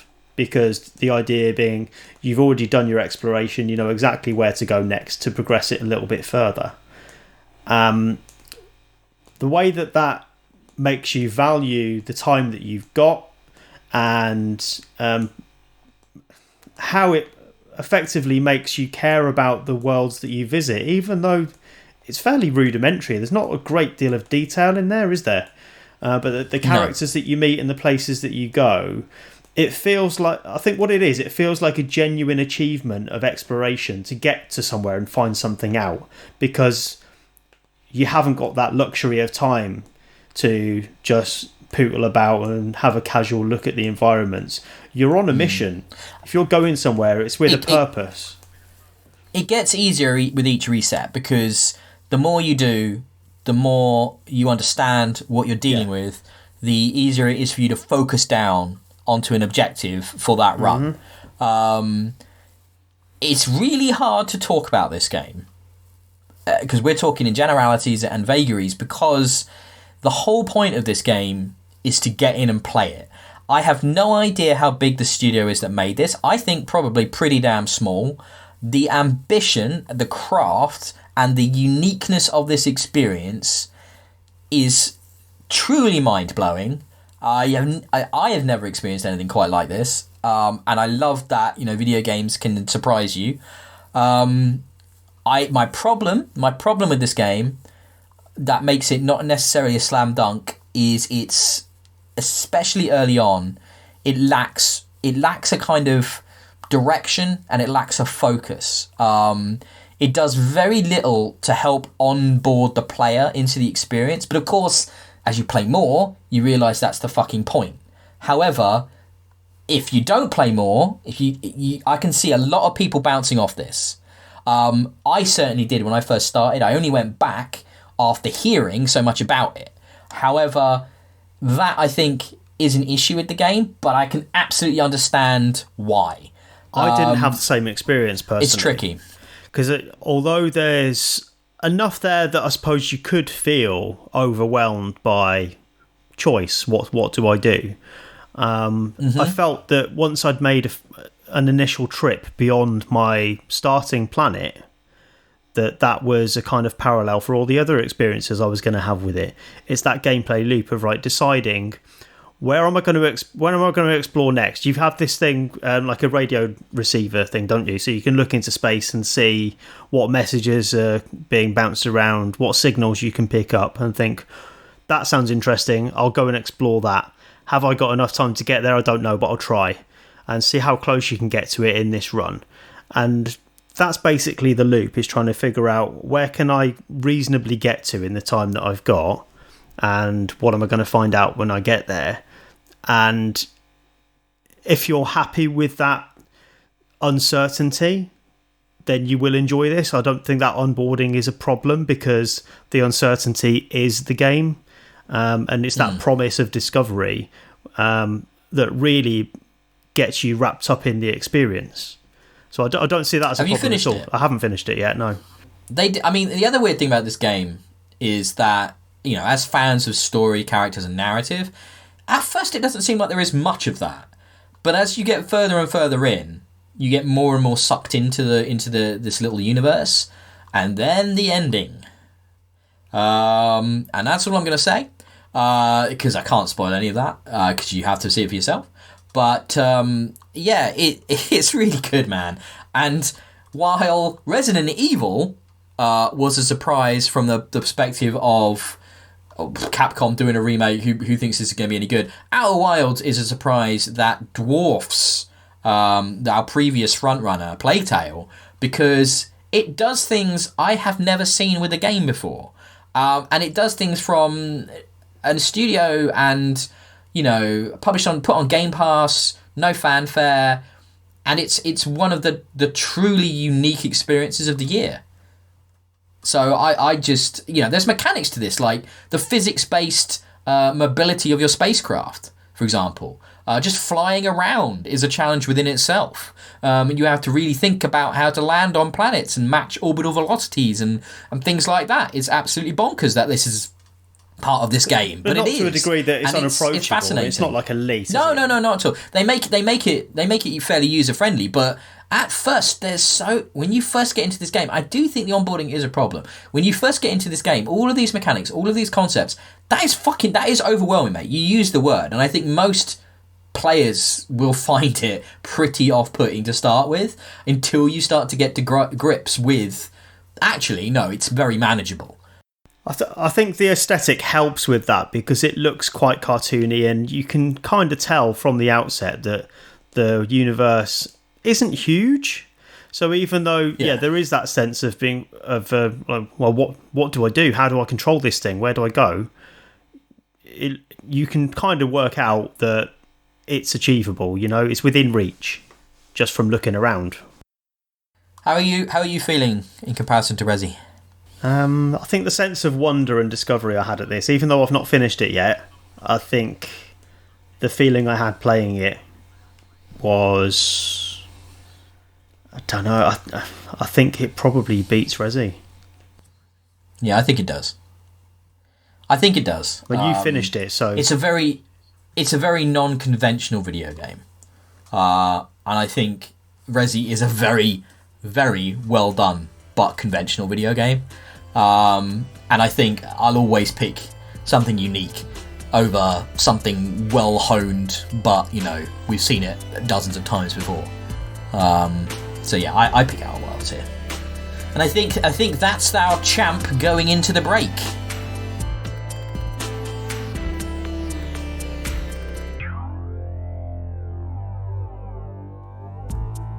And we're back from break. Outer Wilds is sitting in the top spot right now, the champions table, and that's, not that unexpected, I don't think, to be honest, but let's find out who its first challenger will be. The Division 2. Right, we can be pretty quick about this, I'm sure. Oh, all right, Richard, we'll be quick about this one, will we? All right, I see how it is. Somebody's put a lot less time into it than I have, fair enough. For good reason. It's boring. It's not boring. Oh my god, it's not boring at all. I think The Division 2 is a very accomplished sequel to the first game. I think it develops on and improves upon the strong foundation that Division 1 ended in at the end of its sort of continued development cycle after a couple of years. I think the loot game is very, very good. I think the setting's really cool. But yeah, let's be honest, it's an iterative kind of design, it's an open world game, it's not doing anything particularly new. I really like how their DLC has been free, for people to get. You don't have to pay for it, which is really good, and they're quite substantial story chunks. There's still another one to come for that as well. I really like the shooting in this. I've played it in single player as well. I've been max level for a while now with my guy, just playing the loot game and getting the gear to make different types of builds and stuff like that. So all the good stuff you get from an open world, a big shooter, big shared world shooter. It's really good. It's a really, really good game. It's really well made. I think it looks fabulous, and you can tell Ubisoft have, for all intents and purposes, like infinite resources to throw behind this sort of experience. But you just didn't stick with it at all, did you? I'm being harsh calling it boring. It's not. It is a good game in all the ways that you say. and I recognise that. I think the problem for me is that when I say it's boring, I mean there is nothing exciting about the Division 2. You saw all of it coming. You know where it's all come from. It's got that heritage of Ubisoft games gone by. It's the ultimate in iterative design, isn't it? It's just working out what's worked well in the previous game, what's worked well in their other series that are similar, and just fine-tuning it for what players will like, rather than it be a creative experience in its own right. Do you know what I mean? It feels like a consumer product rather than an entertainment experience. Like The Outer Wilds feels like someone's passion project, and the Division 2 is certainly not that, as far as I feel. No, that's fair. I'm excited to see where they go with the Division 2. I think there was some negative feedback around the story side of things, the actual continuation of the narrative. A lot of the threads seemed to get dropped after the end of the Division 1 and not really taken up in the Division 2, which was unfortunate. Yeah. They almost wanted to do this thing where it's like, oh, anybody can jump in with this game. You don't have to have played the first one. And I think that's sometimes a real risk to do something like that. Though they do seem to be picking them up again in the DLC. So hopefully they are listening about that. But yeah, I don't think I'm going to harp on about this too much. It doesn't compare to the Outer Wilds in creativity or uniqueness. It's obviously a very different experience, but it is not on that similar kind of footing for an experience, a unique gameplay experience. So I'm just going to let that one go, and we'll move Very on. big of you. So the Outer Wilds, yeah, it's okay. The Outer Wilds stays on as the current champ, and it's up against, because we're getting down to it now, we've got some real big hitters on this list, and my personal game of the year still to come. So let's see if that comes up next. It doesn't, because it's maybe one of Richard's games of the year, though. I will tell you why I haven't played more of Life is Strange 2. Purely because I played about half of that first episode and I was like, maybe I wasn't in the right mental place, but it's all about brothers and it's all about, like, it was just so fucking raw, man, and it was making me think of my own childhood, my own brother, and I was like, oh my god, this is too heavy, this shit is good, this is so much better than the first game, but I'm not in the place to play it right now. Mate, if the first episode got you, then it's probably not healthy for you to continue. Yeah, that's kind of what I figured, yeah. My god, the places this game goes to, and you're right, the original game got a lot of praise, and for good reason. Life is Strange was a phenomenal series, that first one. Life is Strange 2 takes a different tack. It's completely new characters with one exception, spoiler. And I didn't know that, okay. Yeah, there is a brief crossover later on. But this tale of brothers who are looking out for each other, it ties into my love for Plague Tale. It's a similar kind of setup where one elder sibling is looking after the younger one, and they're put through the mill, really, with some really awful circumstances across the 5 episodes. And it comes to a really important choice in the resolution in the 5th episode. I'm going to say it, this is one of those video games that made me cry, and it used to be cool to say that. Do you remember that in like the 90s and 2000s when will be the first video game to really make you cry? And it's happened a few times, not too many, but this was one of them. Really got me at the end. I love the characters, and anyone new that's listening to this might pick up on the theme. I love character-based stuff, and you can't get much better than Life is Strange 2. The variety of scenarios that it takes this couple through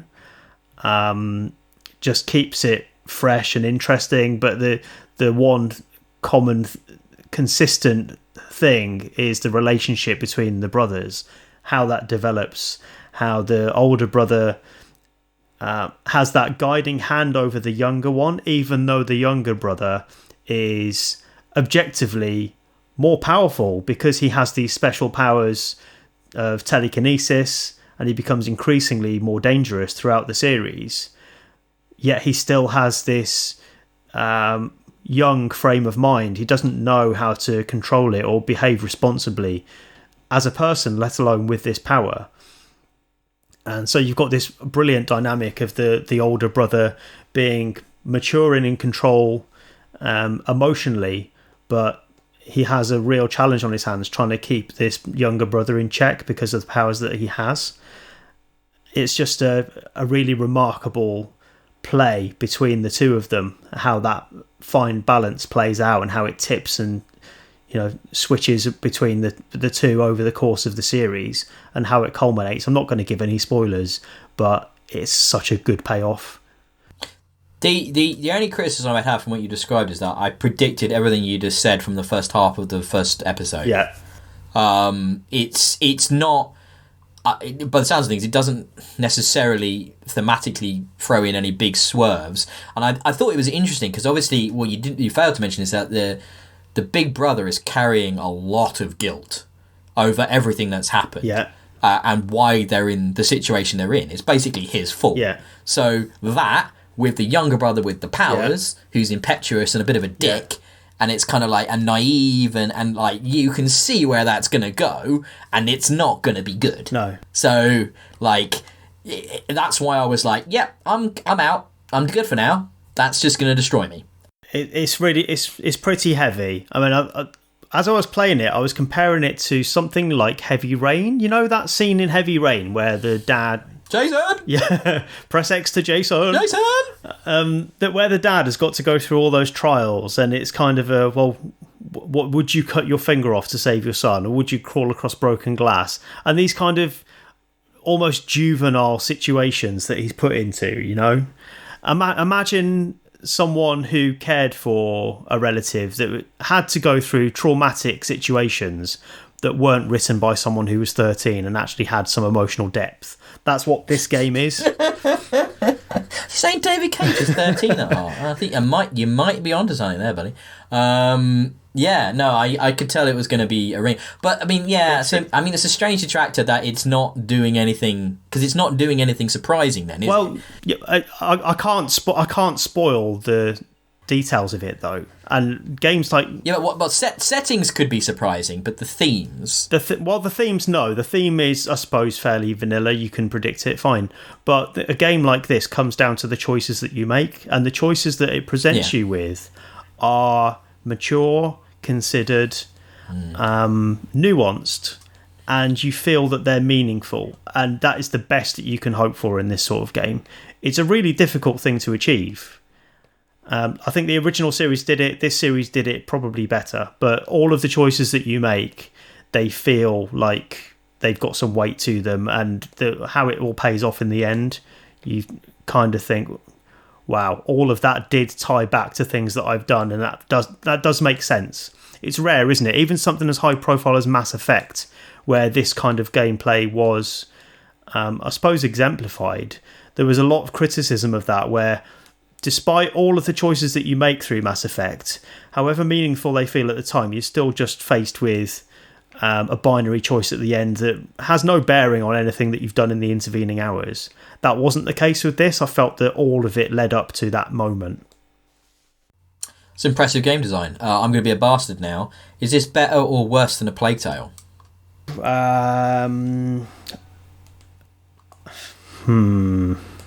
I know what I'd say based on what I've played, and I'd say A Plague Tale was more interesting due to the setting. I think Plague Tale is more interesting, yeah. So in that case, Life is Strange should not win this round. Because Plague Tale already lost. I'm being such a dick. There is some logic at play there, but I know it's a mean type of logic. Like the themes of Life is Strange too, I saw that coming. Oh, okay, fair dues. I mean, like comparing it to Outer Wilds, it's so difficult because there is story and there is character and there is narrative in Outer Wilds. If you'd got to the end, I suspect you'd be shouting about that a bit more than you have so far, because I think the way it comes together, it makes it more impactful than the preceding time. Yeah.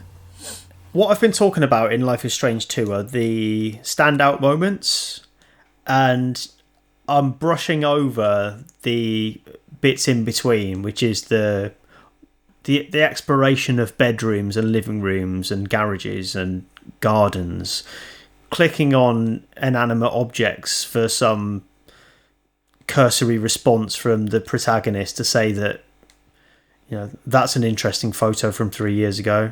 What is it?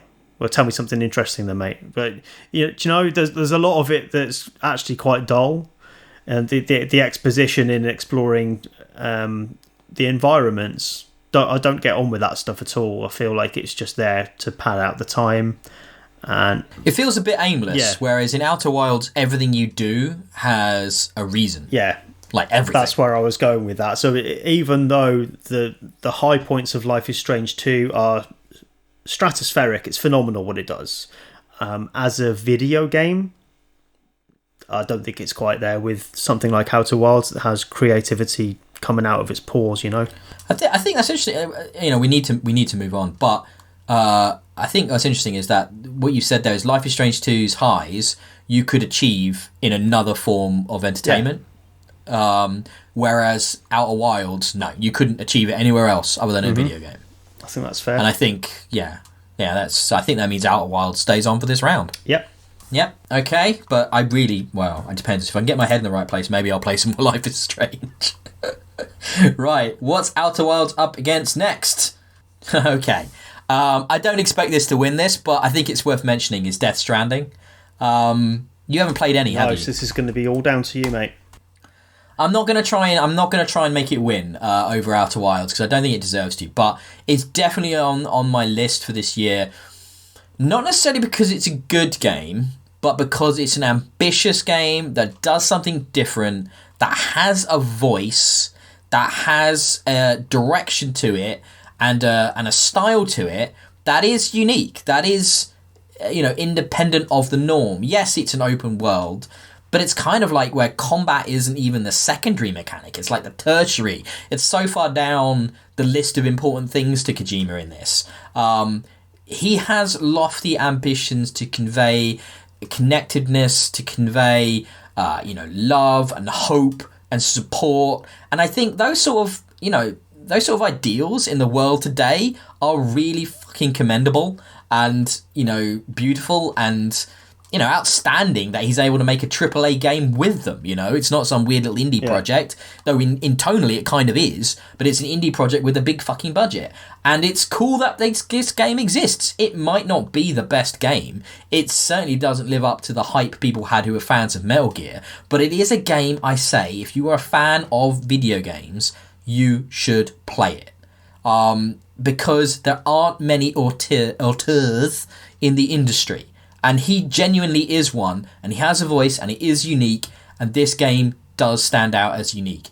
In a similar way as to how Outer Wilds stands out as unique, though I don't think it all comes together as well as Outer Wilds does. But I just want to say it deserves to be looked at, it deserves to be played. I think for some people it will be their ultimate game, it will be the game of their life, because it is incredibly specific in what it's trying to do. And if you don't click with it, you're not going to love it. But there are elements to this I really enjoyed.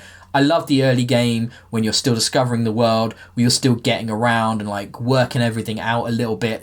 Typical Kojima. He invents like entirely different language for stuff. It's like unique concepts, bizarre character names, just weird shit in this kind of beautiful post-apocalypse. And yeah, everybody, if you love video games, you should play it. I wish it was on more bloody platforms. It's annoying it's only on PlayStation, but there you go, that's the industry. But yeah, give it a go if you can. But no, it doesn't beat Outer Wilds, so we can move straight on. Cool.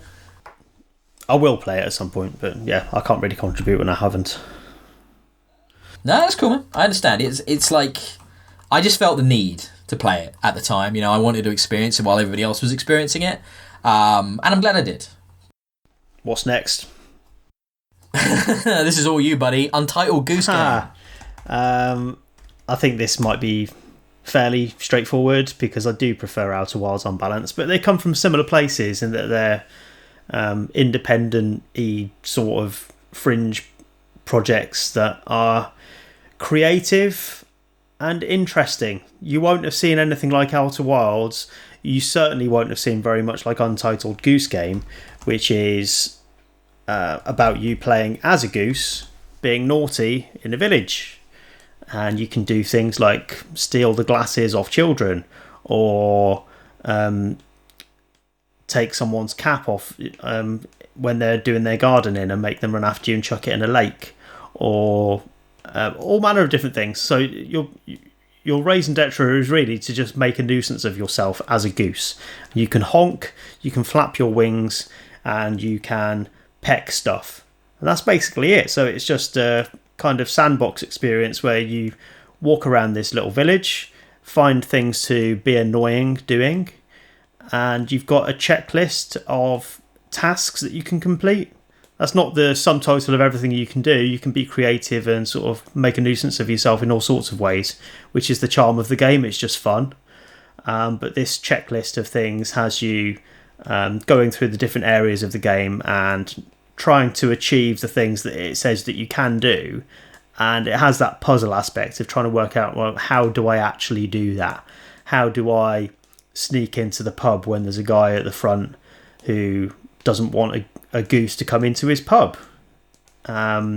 What's the best way of smuggling yourself in? And there's different things that you can try. Usually it's a fairly simple solution, and you'll think, well, how did I not get there sooner? And it's quite clever design in that way, that the puzzles are all quite simple, but they'll have you scratching your head for a little while to figure them out. So it's a rewarding puzzle game. It's really funny because of the stuff that you can do, and it's entertaining as a spectator experience too. It's good fun for other people to watch this game in motion, and it just looks beautiful. There's the characters in it don't have any facial expressions or even facial features. They're just faceless, I suppose, cartoon characters. And the way they're animated is just fantastic. There's no voices. Everything is expressed through their motions. And it does such a great job of conveying that frustration, annoyance and bewilderment in the human characters in this. This goose that has the wherewithal and the intelligence to make such a nuisance of itself in ways that it shouldn't have the mental capacity to do. So part of that is the humour, really, in that you're imbuing your human intelligence inside this goose, and it's funny to see the confusion on other people in how that plays out. So I've really enjoyed it. I'm not sure that it compares with Outer Wilds though, because once it's done, and you know, the sense of mild humour that you get from playing it doesn't really compare to the sublime wonder of something like Outer Wilds, I don't think. Props to them giving the best bit at the VGAs because of this game, Untitled Goose Game. Absolutely hilarious bit at the VGAs because of it. So worth checking out if you like the Muppets. Let's move on though to the next competitor for Outer Wilds, which is still the champ. Right, it's my game of the year, Rich, and I'm going to fight tooth and claw for Control. Oh, Control. Okay. It's the pinnacle of Remedy's development, like, you know, from Max Payne, through Alan Wake, through Quantum Break, we now have Control, and I think this, their first multi-platform release in a long time, after stopping being exclusive on Xbox, is right up there for character, for story, for action, for level design, for creative setting, for absolutely everything. We've spoken about this game a few times now. We did the review, we brought it up on other podcasts, we've both completed it, we've both 1,000 gamer scored it. It's the only game this year I did 1,000 gamer score on it. It is hands down my personal game of the year, and I think it does things better than Outer Wilds because it feels like a more sort of coherent and sort of complete experience.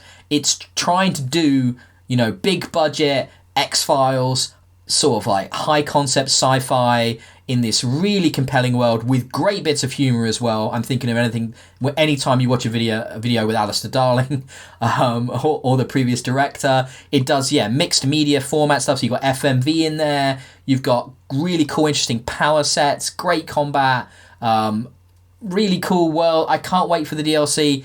100%. You're going to need to convince me the other way around that this doesn't stay on. Well, because you should know me better than because that. Because I want this. You should know me better than that. I'm a big Remedy fan. I'm not sure this beats Alan Wake, being a slight pedant in what you said there, but we're not comparing it to Alan Wake. We're comparing it to 2019 games. I really liked Control. I wasn't enamoured with the ending. I'm hoping the DLC will give me a better payoff, but I can't gripe at the design of the world. I think it feels surprising in ways that it shouldn't when you're just in an office building.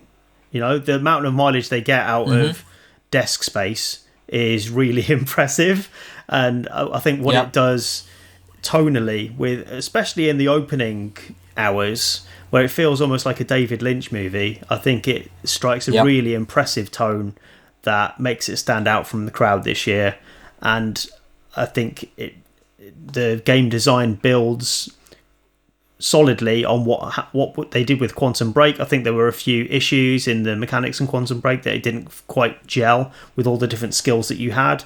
I think Control does. I think the different abilities that you unlock feel coherent as a set, and it feels really rewarding to play come the end of the game. So yeah, I think I'd be happy with putting that forward. I will say as well, just a nod to the quality of the writing. I can't remember the last time in a game where I read everything I picked up. Absolutely everything. Oh. I didn't skip a single thing. Yeah, same. That is weird, isn't it? That doesn't really happen. Not with me anyway. Normally I do like getting my pickups, as you know, but when they're text-based ones, I don't always read them, but these are consistently interesting, and you feel like you're missing out. Oh, they're just fantastic. Yeah, it's the kind of, if you're into SCP, X-Files, Limetown, those kind of, things that they've experienced in other media, it's just brilliant. And if you haven't checked it out already, it's so worth checking out. It's, like I said, it's my personal game of the year. So that's beating out Outer Wilds. I mean, that's controversial, but tough. It's a subjective list, and I fucking love this game, and I'm pretty sure Richard does too. Please go back and check out any of our previous content on it. We have waxed lyrical on a few occasions. So, who has got Control now? Gonna have to... I'm looking at the list. There's a couple on here that it's gonna have to have a fight with. So, let's see what's up next. It won't be this one, I don't think, but it's worth a shout out. Destiny 2 Shadowkeep. Richard did the review of this. Well, we both kind of did it together. And I think it's worth mentioning because this is now the best Destiny has ever been. 100%. When it comes to depth of content, when it comes to quality of the loot, when it comes to even their storytelling, level design, going back to the moon, being able to go back to the area that you so fondly remember from the first Destiny game, but with a new twist on it, a new spin on it. I love this expansion this year. It even got Richard to go back and get the previous year's worth of content as well. Yeah. So, and I've fallen off the wagon from Destiny for a long time. So I suppose that speaks to the quality of Shadowkeep, that I kind of wanted to have all of it. I felt like I was missing out from playing and enjoying Shadowkeep and having that slight pocket of missing content from the last lot from Forsaken. So I've bought that now, and I'm going to press on and do the rest of it. But yeah. I'm not sure it really makes Game of the Year. Certainly doesn't beat Control. It certainly doesn't. No, not a chance. No. But, worth mentioning. Worth checking out. If you're lapsed, maybe consider going back and checking it out. Yeah, definitely. Next up, Gears 5. Richard, you're going to have to fight for this because I've played some now, and I've got to say, I'm not impressed. It feels very much just like more Gears. How far have you got? I haven't got to the open world stuff, but okay. I know it's there. I just haven't got that far. I'm like Act 1, last chapter, maybe Act 2, something like that. I think it takes a while to get its hooks into you, because the main strength of Gears 5 is characters. I think the way that it builds on its characters in this is... For real? Yeah. Really? Because in 4, they were shit, mate. I didn't care about JD, I didn't care about Kate, I barely cared about Marcus. Like, I really didn't give a shit. So you're telling me it's worth playing because they're going to go somewhere with them? It's relative, right? So, yes, I'm going to answer a cautious yes, because I agree with the stuff you've just said. Previous Gears games are shit for characterization. Most famously in Gears 2, when I laughed out loud at the idea of someone's dead wife. You know, so oh, dude, harsh, man. That was the pinnacle of the characters. But it was so bad, it was hilarious. Gears 5 has come a long way. It's much better than that now, and I'm starting to feel some empathy with the lead character, and I don't know, I just feel like it's going in some interesting ways, and they're taking it a bit more seriously. It's not just a comic book gore fest anymore. There is a bit more depth to it, but I suppose, as I say, that is relative to the series, and maybe I shouldn't reward it for being better than a low bar set by the previous games, you know? So, yeah. You know, the combat is so good. Plays good. And some of the set pieces are phenomenal. You haven't seen some of the fantastic stuff it chucks about on screen. Okay. You really need to get further, because I will. I'll go back. I mean, it's on Game Pass. There's no reason for me not to play more. It's honestly eye-popping how great it looks at points. I was really bummed out, and it goes back to 4. The Swarm are not an interesting enemy. They just feel like Locust Light, and it's just like, guys, I understand that, you know, you come on board here, you know, you're making a new iteration, you want it to be similar. You don't want it to be too different, but man, that's dull. Like, and the robots as well. When you fight the robots that are like the good guys, attack dogs, all of that just felt so dull. It just didn't grab me at all. And it's the same problem that the new Halo games suffer from. That you know, they want to keep them similar, and because people expect that from the franchise, but they're not trying anything new, and it's disappointing that. Tell me, did they get anything more inventive in that area? Probably not enough for you. And I think the open world stuff is a bit of a misfire, because they've made the areas bigger without necessarily making them feel like a place you want to explore. I mean, you might argue that it just extends the journey distance between places you want to be. Fantastic. That sounds great. The open world stuff is not always a great success, but it's the set pieces where it really shines, I think, and some of the characterization stuff is interesting, but not better than Control. So we're getting down to it now. We've got 2 left, one of which I think is going to be a real fighter at the top here, and one of which only I've played, so I suspect we won't get very far with that. So let's see what's up next. There we go. Right, so this is, in my mind, the other big contender for Game of the Year, which is Star Wars Jedi Fallen Order. Oh. What's that? What noise was that? Well, just the realisation that Sekiro has been bumped out, and now this might win. Well, right, okay. So this is, like, without a doubt, like, the best Star Wars game of the generation, and possibly since something like Knights of the Old Republic. It's fantastic. What it does to expand the universe from narratively, character-wise, settings is brilliant and fantastic and really good. And then they mix it up with this combination of Metroid and Dark Souls style gameplay. And so it feels modern. It feels like there's a reason to explore. There's a reason to poke around the worlds you go to. So the locations feel big and expansive. Have you finished it? Yeah, I've finished it more than you, mate. I've got full 1,000 Gs. All right. You don't sound too enamoured. Well, the reason I've got reservations, while you were talking, I was just trying to rationalise it in my mind. And I think when you compare the combat in this to something like Sekiro, it doesn't stand up. It really doesn't. There are real problems with how some of the combat is designed. I'll come on to some good stuff in a minute, so bear with me. But there are some weapon choices in this. I won't go into spoilers about what you unlock later on, but there are varieties in the weapon choice that don't really bear out in any tactical variety. It feels like whatever you choose to attack with, whatever enemy you're attacking, it's all pretty much of a muchness how you do it. you know? So the force powers that you've got, the lightsaber powers that you've got, there's a similar strategy to everything that you face.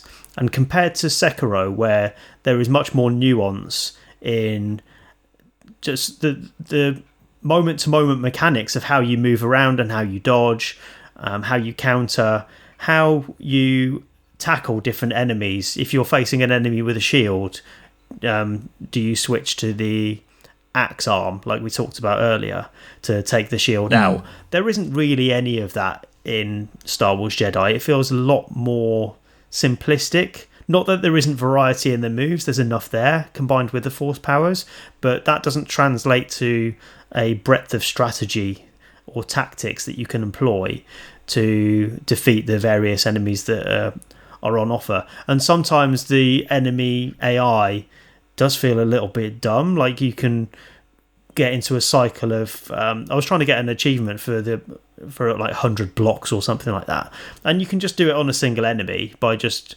constantly predicting what they're going to do next and just timing your block, because some of the enemies really are that predictable, admittedly at the easier end of the game. But yeah, it just doesn't feel as well designed mechanically as something like Sekiro. However, the good stuff: it's a Star Wars game. It's a good Star Wars game. It has really good heritage in the world. It has some really good new characters that are interesting to follow and you want to learn more about, and you're invested in their story. You talked about Sekiro having more characterization this time. That's true, but not to the point where you really care about them. It is much more about the mechanics of the game, isn't it? So I suppose it comes down to, what do you value more?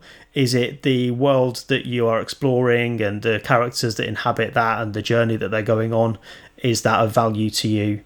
And I think I'd have to say yes. I wouldn't have got every achievement and explored every single inch of the world in Fallen Order if I didn't care about it. Well, would I? I might have done, actually, but and the point is, I did care about it and I wanted to see everything it had to offer, and I've completely exhausted that game now. So yeah, I think what they did with characters was really interesting, because I remember watching the trailers for it and I was like, oh god, Cal, he seems so dull. And it's sort of like, oh yeah, because he's this kid that's been hiding in the beginning, and he goes through a really believable hero's journey, and where he comes out at the end. Luke Skywalker. Luke Skywalker's just a scrawny little kid. Yeah, there's real growth and development, and same with Sarah, and the same with even some of the villains. One of the I don't want to spoil it; it's difficult to say without spoiling it. But you go through some real twists and turns. You go to lots of cool Star Wars locations, some original, some from other parts of the canon and stuff, which was great for me, knowing all of that, like Dathomir. I was completely sucked into it. And I think, talking about the combat, making something simpler, making it more accessible, doesn't necessarily make it bad.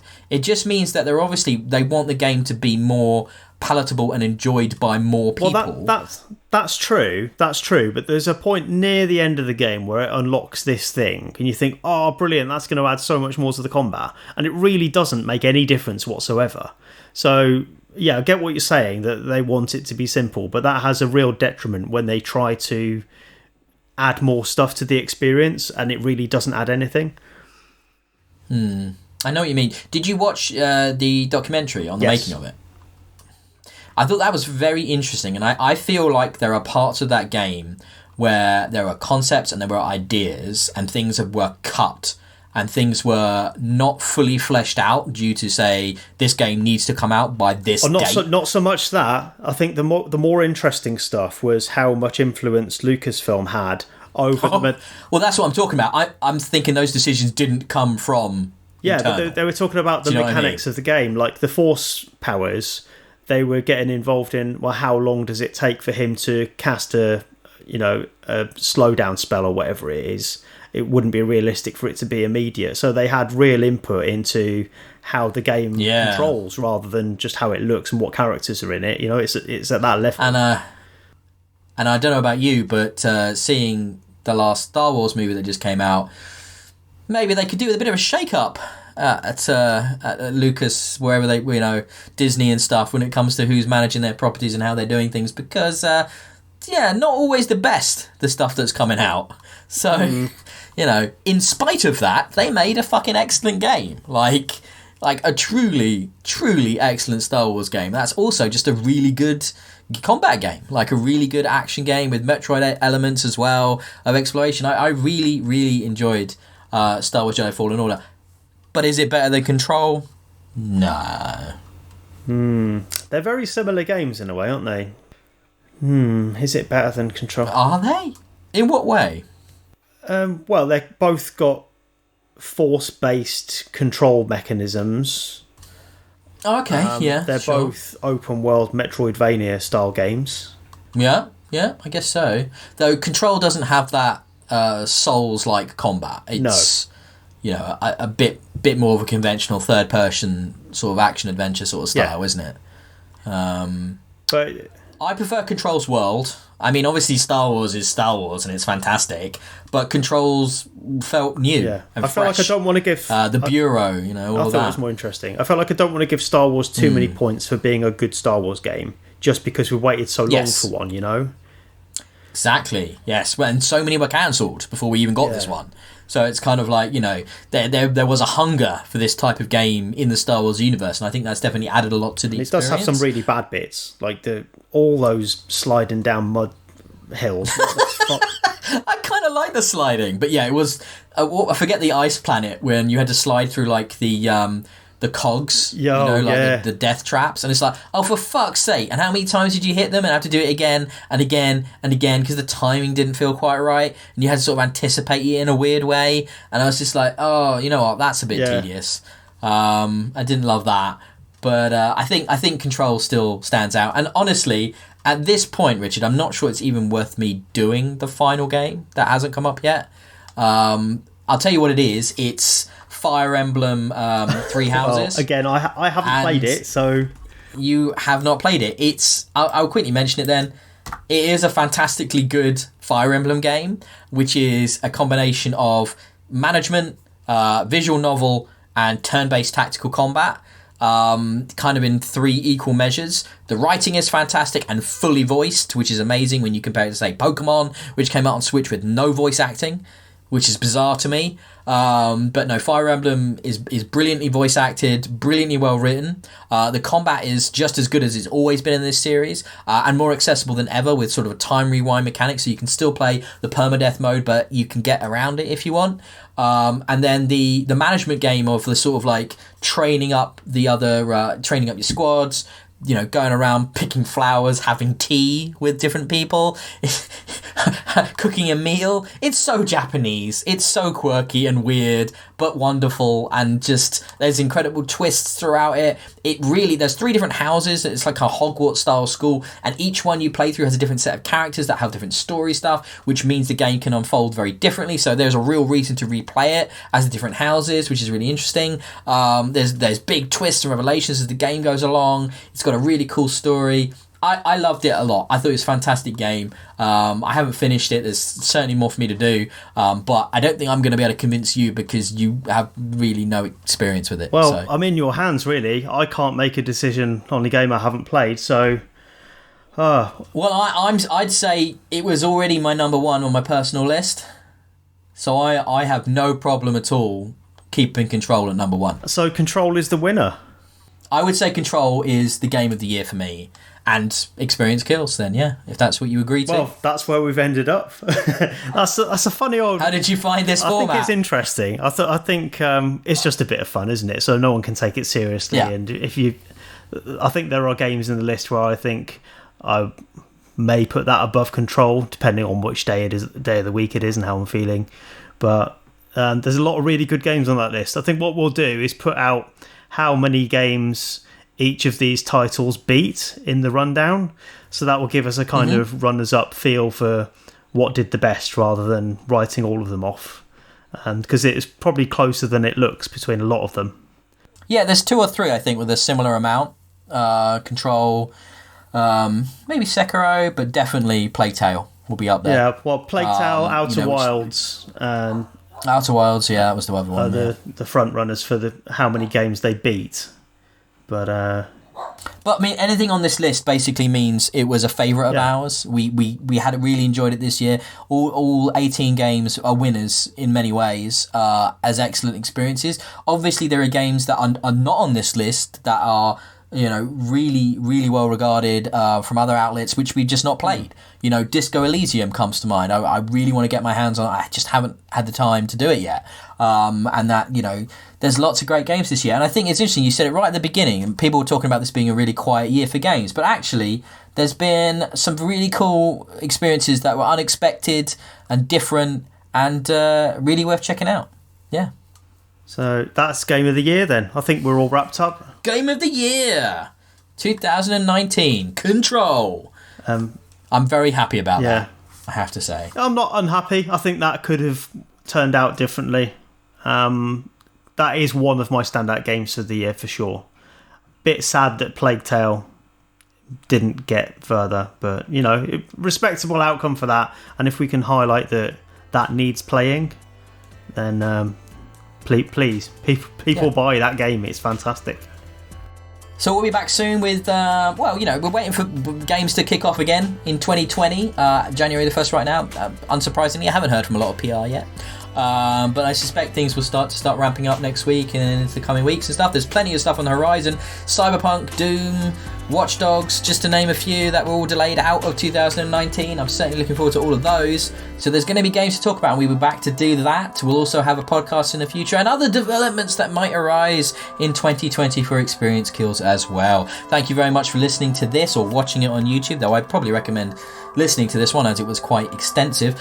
You can find us on Twitter at Experience Kills, myself personally at DIYE, Richard can be found at Colonel Red, and Cameron, who sadly couldn't make it to be on the show with us today, though we did want him here, he couldn't make it. He can be found at Camelot as well on Twitter.